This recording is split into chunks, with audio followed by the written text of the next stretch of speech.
A well-managed woodland can promote wildlife diversity and forest health. Woodland owners have several tools available to them to achieve these objectives on their properties.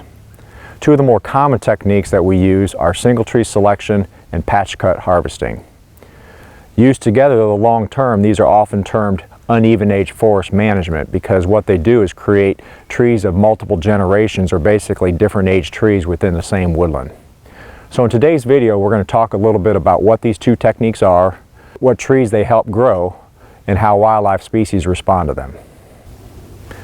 With single tree selection, we're doing just that. We're removing single trees throughout the forest, and what that does, it creates more growing space for the surrounding canopy trees.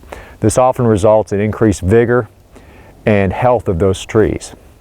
So basically, when we remove a tree like this, we're creating a small canopy gap.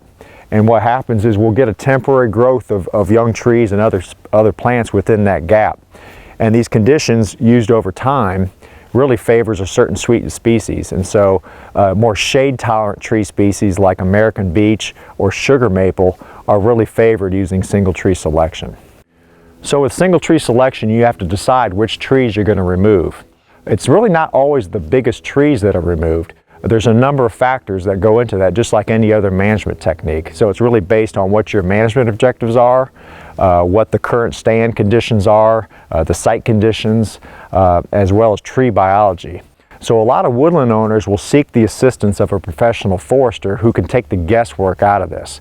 And so they'll decide which trees to remove that results in the best condition for your woodland. So with single tree selection, there's advantages and disadvantages. Since we're removing very little of the tree canopy, there's actually very low visual impact with single tree selection. In fact, you can walk in a lot of woodlands that have had that done and not even realize that there was a harvest done recently. Another advantage with single tree selection is you get to decide which trees stay and which trees go. And that can have a lot of benefits, not only from a timber standpoint, but really from a wildlife management standpoint. There's also species of wildlife that are adapted to the structure that you create by using single tree selection. So a good example of that is the cerulean warbler. It's a state endangered species. It's a little songbird that nests really high up in the canopy. But what research has found is that they really prefer to nest in oak trees, and especially white oak trees that are adjacent to small canopy gaps. So while single tree selection has a lower visual impact than other methods, because you're removing trees from a larger area, you have to move logging equipment over that area. And so you can actually have a greater impact in terms of soil disturbance and road creation than you would with regeneration openings and patch cuts, where you're removing more timber in a more confined area. Another tool woodland owners have available to them is a patch cut. And with a patch cut, what essentially we're doing is removing all the overstory trees in an area the size of about a half acre up to about 3 acres in size. And with this technique, we're basically mimicking a natural disturbance event. So what this allows, it allows our shade intolerant species like some of our oak species, cherry, and tulip to have a better chance of growing and competing with other trees. And so when you remove all those overstory trees, you have a lot of sunlight, and for the first few years you have a lot of trees growing in that area at a density exceeding sometimes thousands of trees per acre. But over time those trees tend to die out and they self-thin. But a good general rule of thumb when you're doing patch cuts is the diameter of the cut needs to be at least 1 to 2 times the height of the surrounding canopy. And what this allows is you have a large enough core area in the center of that cut to get full sunlight for the majority of the time. In the surrounding perimeter of that cut, even though you don't have any overstory trees above it, you still get enough shade where it actually promotes the more shade tolerant species like your beech and your maple. In terms of deciding between patch cuts and single tree and other methods, it's all the same in terms of the factors you consider. So it comes down to your management objectives, species biology, the site conditions, and those will really dictate what you're going to do and where. So when you create a patch cut, you actually create a good wildlife habitat.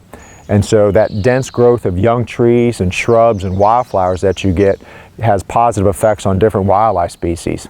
And really over the first 15 to 20 years, these patch cuts change a lot in terms of vegetation structure and composition, and you'll get different wildlife species responding to those over time. But certainly a typical patch cut, you'll have white-tailed deer using these areas for food because they feed on the stems of the twigs of young trees. You'll have eastern cottontail rabbit, wild turkey utilizing them for food and cover. And you even have forest bats that'll come, sometimes travel quite a distance away to feed in these patch cuts for insects. Normally we associate some species as having mature forest habitat and young forest habitat, but a lot of species require both. And so even some of our mature forest breeding songbirds like scarlet tanager and ovenbird, once their young fledge the nest, they'll often take them to areas like patch cuts and regeneration openings to feed. Most people would call a 2 to 3 acre patch cut really big, but there's actually species of wildlife that need even bigger areas. So some of our birds, for example, yellow-breasted chat, which is a songbird, ruffed grouse, these species that are of conservation concern actually need bigger areas. And so in this case, we would prescribe a regeneration opening, which would create areas of even 10 acres or larger that some of these species need. Our sun-loving tree species regenerate naturally within these patch cuts, but we can't always predict which ones are going to come up. So in cases where landowners think that desired species like oaks and black walnuts are unlikely to regenerate naturally, sometimes they'll choose to do supplemental plantings within these patch cuts. In terms of the different timber harvesting techniques, there's no one approach. One technique is not better than the other. They simply result in different conditions, and you're going to have different plant and animal species respond to those conditions. Ideally, you'd want to use a variety of these techniques to enhance wildlife diversity and tree species diversity on your property. Larger woodland owners, you're going to have more flexibility in terms of what you can do, but timber harvesting can still be an important forest management technique for smaller woodlots. Always seek the advice of a professional forester who can help you determine which harvest technique is right for you. To find a forester or other resources, see the web links in the video description below.